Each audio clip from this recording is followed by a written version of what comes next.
Señoras y señores, sean ustedes bienvenidos a TN23, a su programa de análisis a la medida. La bienvenida es para todos, pero hoy, Sandy, permíteme saludar.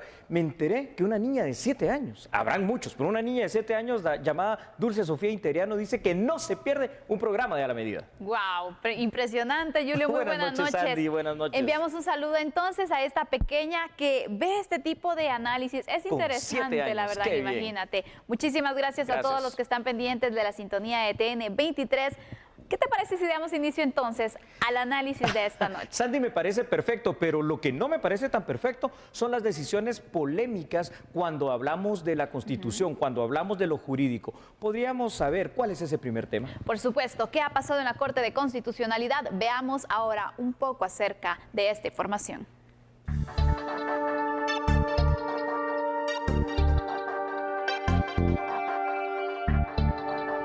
Bueno, y es que aquí vamos con la polémica que le estábamos hablando. ¿Se recuerda aquel antejuicio que se planteó para despojar de este beneficio a 4 magistrados de la Corte de Constitucionalidad? Hoy nos dio más noticias. Vamos a ir, le vamos a pedir hoy a Lázaro, por favor, que ahí en pantalla junto a todo el equipo perfecto lo ponga de esta manera. El artículo 203, Sandy, de la Constitución manda que la función jurisdiccional se ejerce con exclusividad. Escuchen esto, por favor. Con exclusividad absoluta por la Corte Suprema de Justicia, absoluta, es decir, completamente.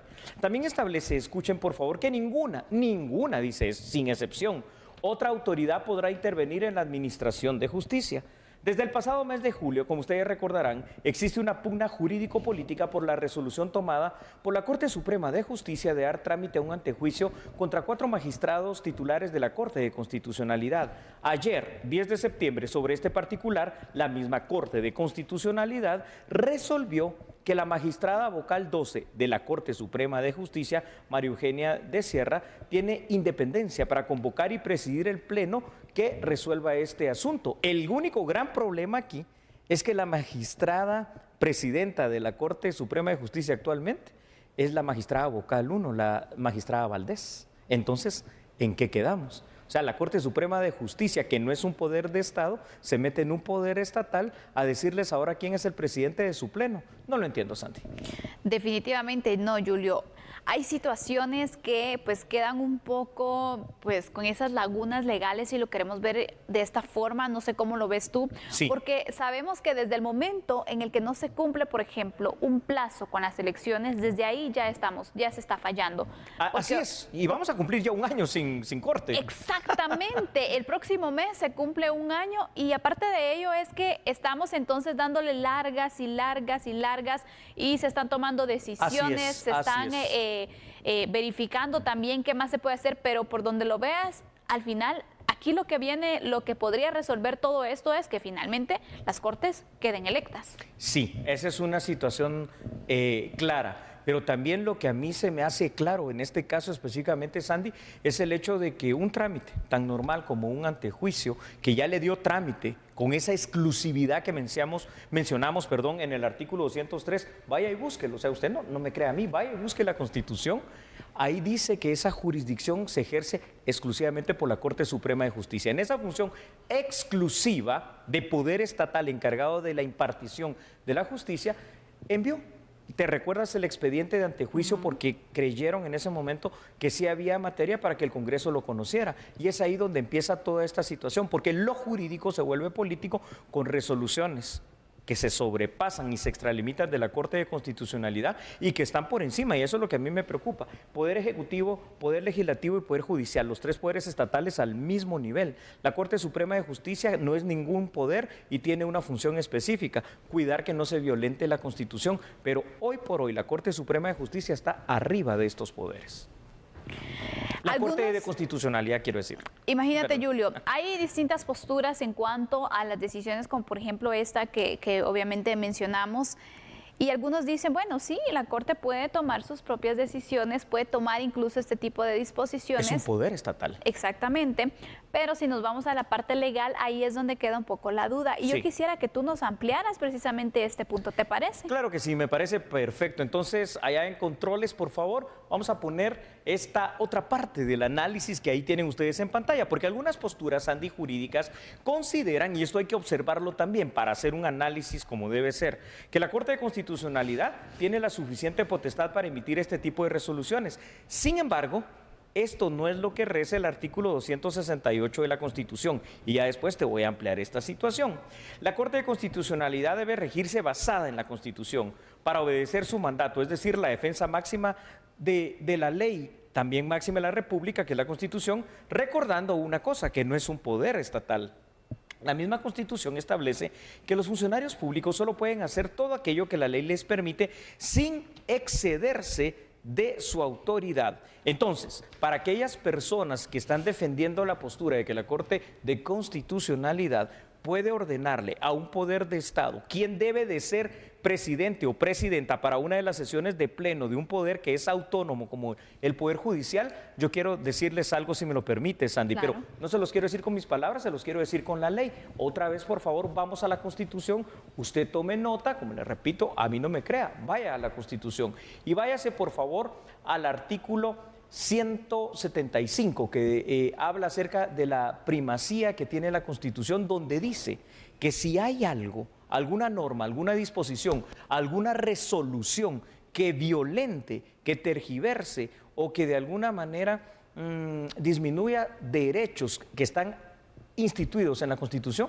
eso va a ser nulo, ipso iure, o sea que no nace a la vida jurídica.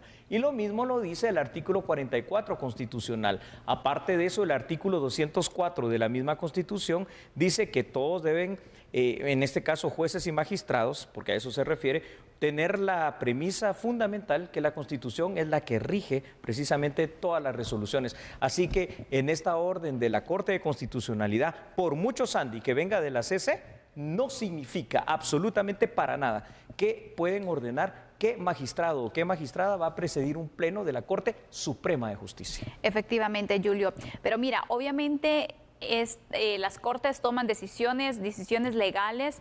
¿Podría esto tener alguna repercusión? Porque sabemos que uno, siguen estando fuera de periodo. Así es. Dos, obviamente el tema de alterar las presidencias, porque estamos entonces en este desfase, si lo vemos de esta forma. Provocado por la Corte de Constitucionalidad. Exactamente, entre otras cosas, sí. Por distintos procesos que están todavía pendientes y que por lo visto no se ve una luz al final. Para nada.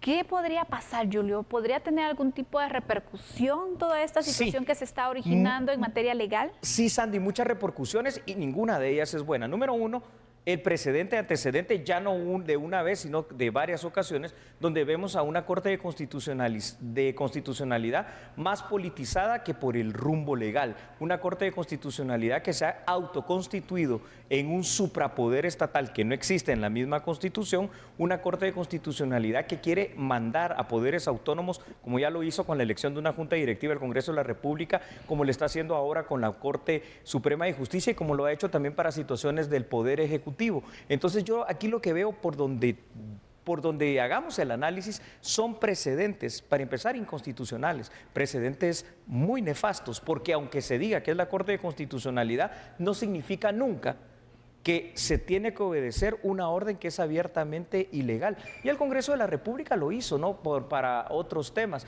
Y yo creo que hay que empezar a ponerle ya un alto a esta situación. ¿Cómo puede ser que la misma Corte de Constitucionalidad, por algo que le atañe a ellos, como es decir, dejar seguir un proceso de antejuicio, ¿a qué le temen? ¿Por qué no dejan seguir la justicia?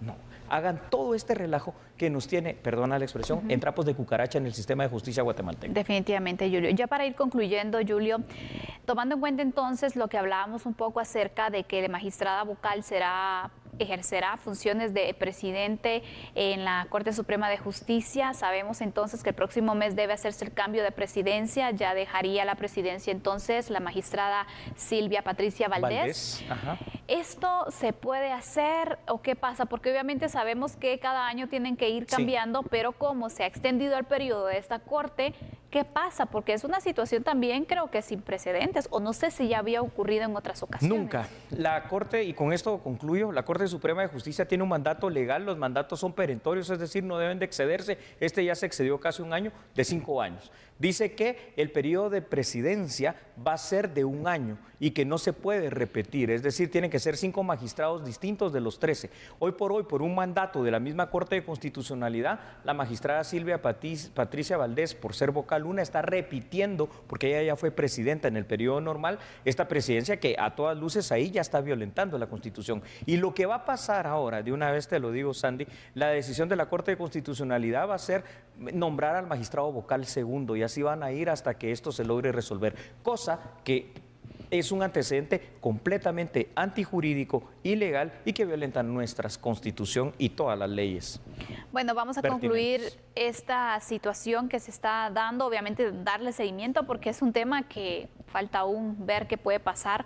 Julio, están pendientes las elecciones de Corte. Vamos a hacer una pausa en este momento, ¿te parece? Pero al regresar hablaremos acerca de la implementación, o bueno, de la reapertura o reactivación del transporte público, que por cierto, hoy algunas rutas se encontraron con factores que no se esperaban. Hubo problemas o hubo situaciones que las vamos a analizar. Me parece bien. Vamos a una pausa, por favor, no cambie. Solo recuerde algo, nosotros somos A la Medida.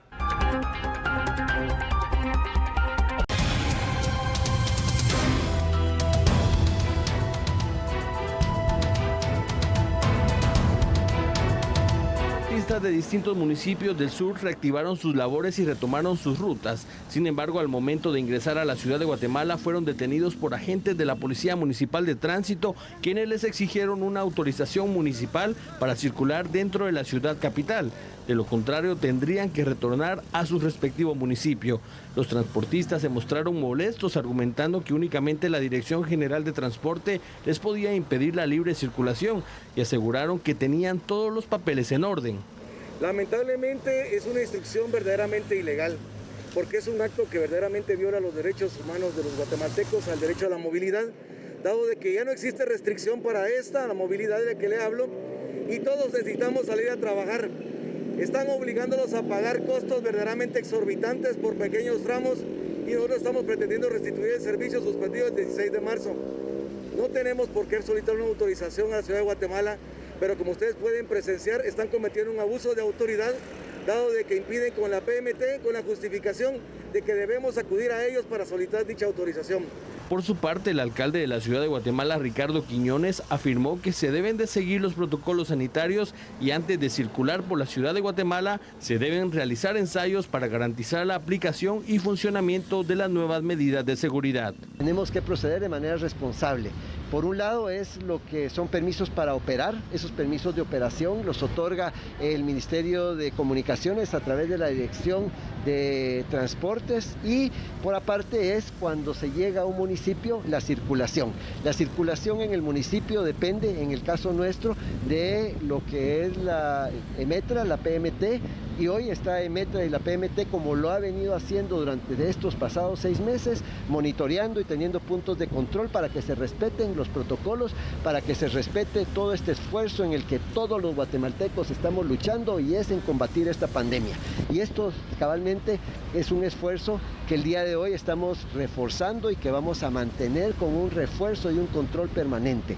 El esfuerzo de que se regrese el sistema de buses urbanos, extraurbanos a la ciudad de Guatemala, tiene que tener, para circular en ciudad de Guatemala, el que se haga un ensayo. Ese ensayo se hizo en el Transmetro, se hizo en el Transurbano, se hizo hoy con quienes están llegando a la Centra Sur, que son operadores de distintas rutas y de distintos municipios, y mañana se va a hacer con quienes vienen del occidente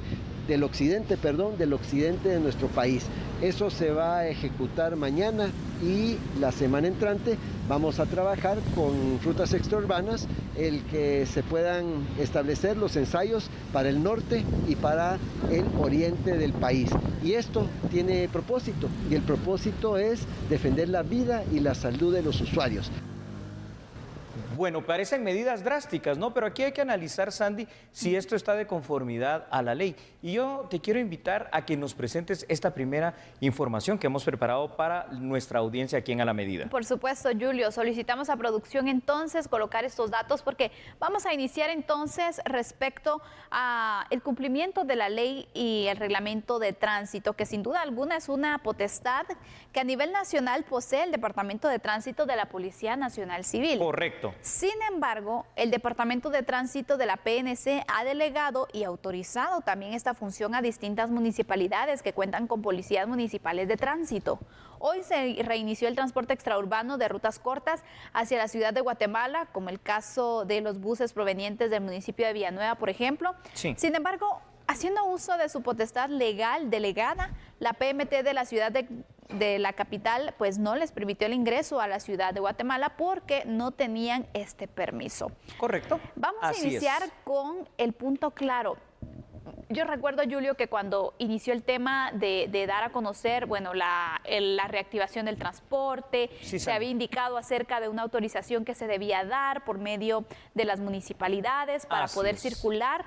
Claro. Pero luego surgió una información con que no era necesario poder tramitar estas autorizaciones y al final quedó un poco de duda, ¿es necesario o no es necesario? Y creo que quedó un tema en el limbo, si lo podemos ver así. Tienes razón y me parece muy bueno para iniciar el análisis una explicación legal de esto que es muy sencilla y la vamos a plantear de la siguiente manera. A ver, ya lo dijimos, pero es que, fíjate, Sandy, a nivel nacional, me refiero a toda la República, los 108.889 kilómetros cuadrados de nuestro país, es la Policía Nacional Civil que tiene por ley, esto es por ley, delegado el velar del cumplimiento de la ley de tránsito, así de simple, y su reglamento.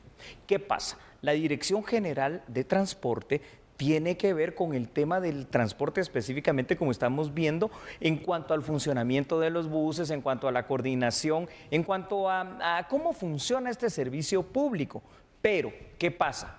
La potestad en cualquier urbe, en cualquier ciudad, en cualquier municipio, de cualquier departamento que tiene la PNC, ellos lo han delegado con la creación de las distintas policías municipales de tránsito, quienes son los encargados de velar en ese municipio, en esa ciudad, en este caso en la ciudad de la Nueva Guatemala, de la Asunción, lo que es EMETRA, nuestra Policía Municipal de Tránsito, de velar precisamente por el cumplimiento de la ley de tránsito y de poner las restricciones, los horarios o los permisos, porque son varias cosas, ¿verdad?, pertinentes para la circulación.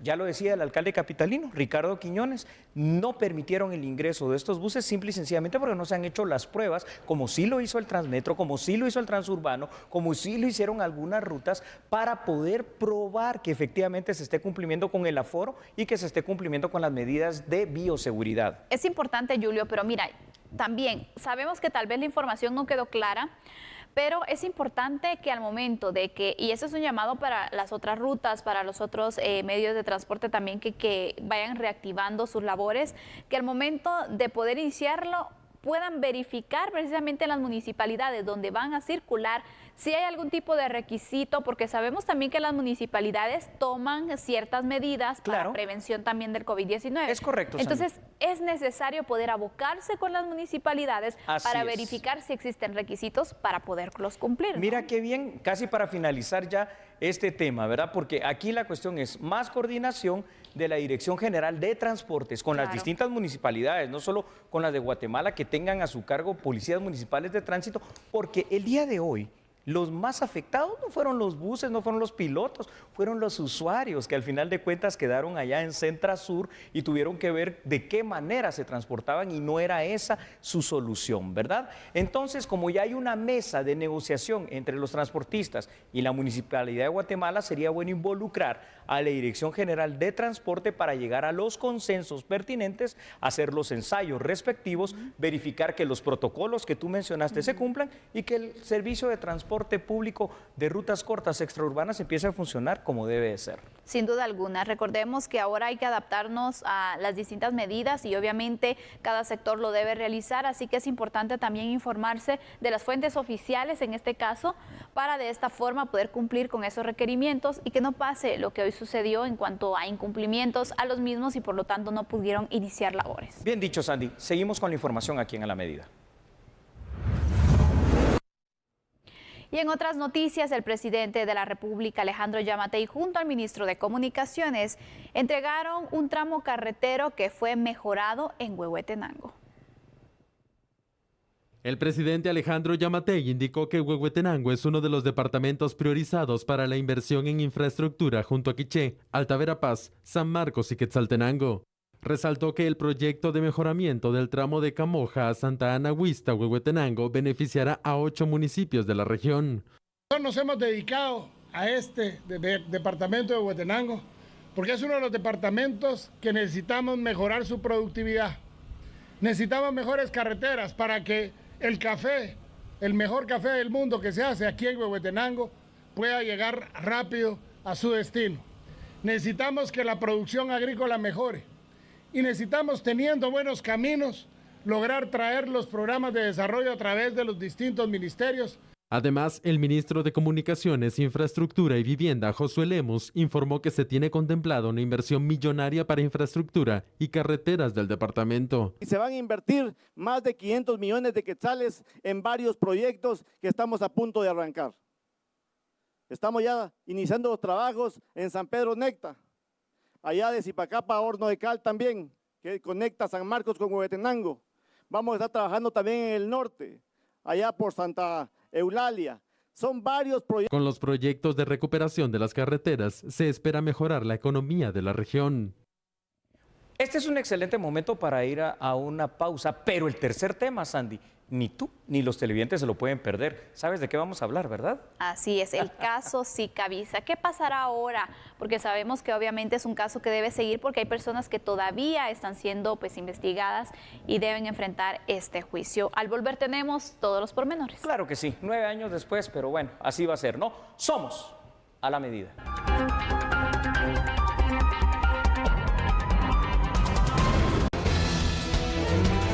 Los representantes del Ministerio Público, los abogados defensores y los procesados ya fueron notificados que el miércoles 30 de septiembre en el Tribunal de Mayor Riesgo C iniciará el juicio de los últimos sospechosos por la desaparición y supuesta muerte de Cristina Sicavisa en julio del 2011. En este debate oral y público serán juzgados el investigador privado Óscar Celada Cuevas y Beatriz Ofelia de León, expresidenta del organismo judicial y madre de Roberto Barreda. El principal sospechoso del caso Sicavisa, Roberto Barreda de León, falleció el 6 de agosto de este 2020 en el Hospital General San Juan de Dios por COVID-19. Por escrito, los jueces del tribunal ya notificaron que el proceso de Barreda de León quedó cerrado de manera definitiva en el sistema de justicia al establecerse que falleció el 6 de agosto de este 2020. 9 años después que fue vista por última vez Cristina Sicavisa, cuando salió de su casa a correr, el próximo 30 de septiembre de este año iniciará el juicio en contra de los últimos sospechosos, Óscar Celada Cuevas y Beatriz Ofelia de León. Aquí podemos observar y evidenciar precisamente la lentitud, llamémosle así, del sistema de justicia guatemalteco. Vamos a proyectar unos datos para usted junto con el apoyo de nuestro equipo aquí en A la Medida, porque escuche esto. Son 9 años, es que no es poco. 9 años después de la desaparición de Cristina Sicavisa, que se dio en julio del 2011, Sandy, finalmente se fija fecha para que el próximo 30 de septiembre inicie el juicio oral y público, salvo que pase alguna otra situación. El juicio tendrá como imputados, en este caso, a la madre de Roberto Barreda, la exmagistrada de la Corte Suprema de Justicia, Ofelia de León, y al investigador privado, Óscar Celada. El principal sospechoso para el Ministerio Público de la desaparición, de la presunta muerte, de un femicidio, como se suele tipificar, de Cristina Sicavisa, es o era Roberto Barreda, porque falleció el pasado mes de agosto víctima del COVID-19. Esto significa que la persecución penal contra Roberto Barreda, como es obvio suponer, Sandy, ha finalizado por la muerte, más el caso sigue su curso normal en el juicio oral y público, y esto es una situación inédita en Guatemala, pero lo que a mí realmente no me pasa es que ya sea la justicia para cualquiera de las partes, se esté tardando 9 años, 9 años y todavía pues obviamente no se ve como que ya se vaya a resolver, ¿no? No hay claridad en cuanto a cuál podría ser el fallo que se pueda tener. Aparte de ello, Recordemos que este caso, bueno, las audiencias se han ido posponiendo, se ha ido atrasando el procedimiento, siendo de largas también, Julio. Así y es, esto Sandy. obviamente lo que va haciendo es recargando también en esa mora judicial, porque sabemos que representa el hecho de que una audiencia se suspenda o se vaya atrasando. Todo el proceso va a ir en esa línea, ¿no? Todo el proceso se atrasa. Eso, a mí, ¿sabes qué me preocupa? Que estos, que son los denominados casos paradigmáticos, ¿por qué paradigmáticos? Porque son muy conocidos, porque son muy sonados, porque son muy seguidos, se tardan tanto y al final de cuentas pareciera ser lo más probable que no termine resolviéndose. Bueno, después de 9 años puedes esperar cualquier cosa al final de cuentas. Imagínate entonces cómo se siguen, cómo se investigan y cómo se resuelven los casos de cualquier ciudadano común como tú y como yo. Espere, es preocupante, digo. Definitivamente, Julio. Mira, analicemos un poco acerca de este caso, porque sabemos que hay 2 personas que en este momento están siendo pues acusadas por la desaparición de Cristina Sicavisa como probables cómplices de esta situación. Roberto Barreda obviamente ya no es parte de los procesos por lo que ha sucedido, pero hay 2 personas entonces, que es la mamá y un investigador privado. Ahora la duda es, ¿qué tanta evidencia hay en el caso como para que también él mismo pueda avanzar y que se pueda tener una condena, por ejemplo? Ay, Sandy, yo quiero responder esta pregunta que no solo es muy pertinente, sino que es demasiado interesante.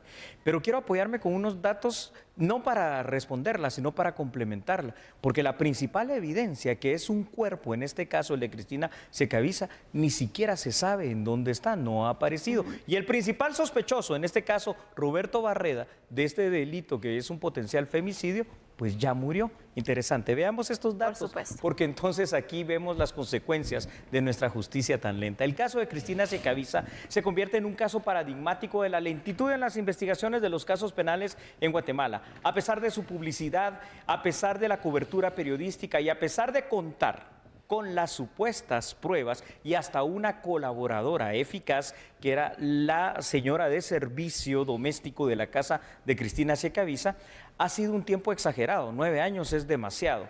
Una de las premisas fundamentales en los casos de orden penal es que sin cuerpo no se puede probar un femicidio. Sin embargo, el caso de Cristina Sicavisa quiere demostrar lo contrario. Vamos a ver qué es lo que pasa. Difícil será, al final de cuentas, para el ente investigador el poder hacerlo en juicio oral y público, no solo por la tardanza del caso, sino porque uno de los implicados que podría tener la mayor información, el principal sospechoso, ya no vive. Y los otros, como tú los dijiste, estarían en calidad, en este caso, de cómplices, porque autores no pueden ser materiales. Bueno, no lo sabemos, ¿verdad? Se tendrá que develar, o intelectuales, pero difícil caso, Sandy. Creo que la impunidad está a la vista del caso. Julio, para ir concluyendo, ¿cómo podemos hacer o cómo procede en este caso, por ejemplo?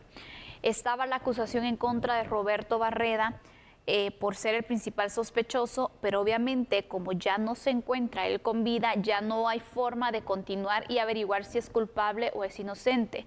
Entonces, si no se logra esclarecer este punto, que no se va a poder hacer, porque obviamente el caso ya se cerró. Exactamente. Entonces, si las otras personas están vinculadas a él, ¿cómo es que estos procedimientos pueden seguir, aunque obviamente el principal caso no esté? Ya feneció. Bueno, solamente por cuestión de tiempo voy a ser muy rápido, Sandy, pero sí, ellos en su calidad, si se logra demostrar, digamos, de cómplices de un hecho delictivo, en este caso de un femicidio, sí pueden ser perseguidos, pueden ser sancionados, obviamente pueden ser juzgados y castigados en todas las instancias pertinentes, pero esto hay que demostrarlo. El gran problema es que ahí es donde yo veo la debilidad en este caso, porque las principales pruebas de cargo, y en este caso el principal testigo y sospechoso, ya no están. El cuerpo de Cristina Sicavisa nunca apareció y Roberto Barreda ya falleció. Difícil por donde lo veas. Bueno, vamos a hacer una pausa. Así está la situación. El próximo 30 de septiembre entonces se retomará el caso. Estaremos pendientes. Ya volvemos. Somos a la medida.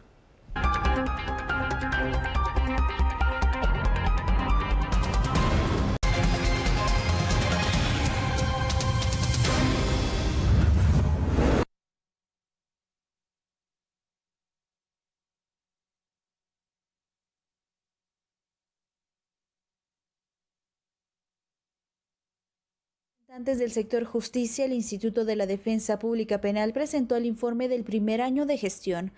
en donde se resaltó dentro de los principales logros la ampliación y cobertura de nuevas sedes de atención para el acceso de la defensa pública penal. Asimismo, informaron sobre las metas a mediano plazo.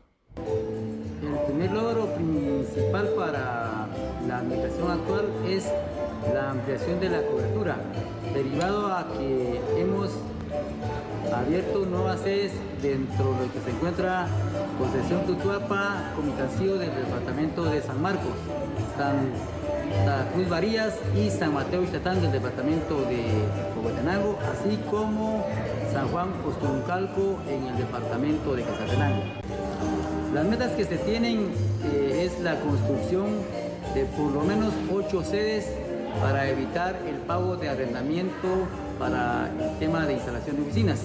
Entre ellas se encuentra la sede central, la sede de Quetzaltenango, Huehuetenango, Coatepeque, Jalapa, Flores, Petén y Escuintla. Para poder tener una sede propia, esto se va a hacer con un préstamo del BCE que está ya prácticamente en vigencia.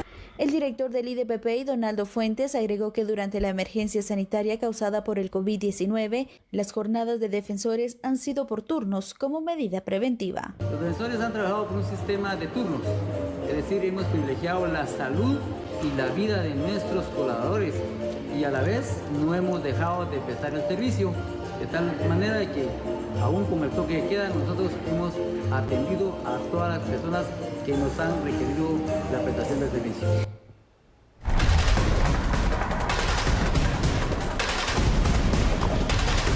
Y mucha atención a esta información de última hora de carácter internacional, porque El Salvador ha dado a conocer que la reapertura del aeropuerto se llevará a cabo el 19 de septiembre y de esta manera también hacen extensiva la información acerca de un requisito que se tendrá para los viajeros, porque deberán presentar una prueba de PCR COVID-19 para de esta forma dejarlos ingresar. El certificado debe ser original de un laboratorio dando como resultado negativo, asimismo que haya sido tomada la prueba en un plazo no mayor de 72 horas de anticipación al vuelo. De lo contrario, podría ser considerado como inadmisible. Bueno, y ahora sí, Sandy, yo quiero recomendarle a todo nuestro público que aparte que nos sintonice nuevamente el lunes a las 21 horas, este fin de semana se quede con la programación de TN23. Así es. Y por supuesto, no deje de ver la parte internacional este domingo, ¿no? A las 19 horas con Apuntes del Mundo. Andrés Estrada le esperará con la información destacada a nivel internacional. Lo invitamos entonces a estar pendiente de nuestra programación. Feliz noche y un extraordinario fin de semana. Chao, nos vamos, pero regresamos.